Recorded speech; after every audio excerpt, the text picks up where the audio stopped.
Hello my dear friend, praise the Lord. చిన్న మాట. ఈ రోజుల్లో ఎంతోమంది డెంగ్యూ, వైరల్ ఫీవర్ అని ఇంకెన్నో వ్యాధులతో అనేక కారణములు వచ్చి చనిపోతున్నారు. చిన్న పెద్ద ముసలి ముతిక అనే భేదం లేకుండా అందరూ చనిపోతున్నారు.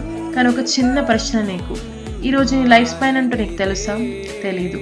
అది ఈరోజే అవ్వచ్చు, రేపే అవ్వచ్చు, లేదా ఇంకా టైం పట్టొచ్చు. నిన్ను నన్ను చేసిన దేవుడికి తప్ప ఇంకెవరికీ అది తెలియదు. ఒక్కసారి ఆలోచించు. ఈరోజు నువ్వు వెళ్ళిపోయే సమయం వస్తే నువ్వు ఎక్కడికి వెళ్తావో నీకు తెలుసా? నీకంటూ ఒక నిరీక్షణ ఉందా? నీకంటూ ఒక విశ్వాసం ఉందా? నీకంటూ ఒక నమ్మకం ఉందా? నేను ఈ భూమిలో కనుమూసిన పరలోకంలో కను తెరుస్తానని నీ గుండె మీద చేయి వేసుకొని ధైర్యంగా చెప్పగలవా? చెప్పగలగాలి మై డియర్ ఫ్రెండ్. మన జీవిత గమ్యం అంటే మనకి ముందే తెలిసి ఉంది. ఈ భూమిలో మనము పరదేశులము, యాత్రికులము మాత్రమే. మన గమ్యం యేసయ్య ఉండాలి. ఆయన మన కోసం సిద్ధపరిచిన పరలోకమై ఉండాలి. దానికోసం సిద్ధపడు. Be prepared. He is coming soon. Amen. Amen.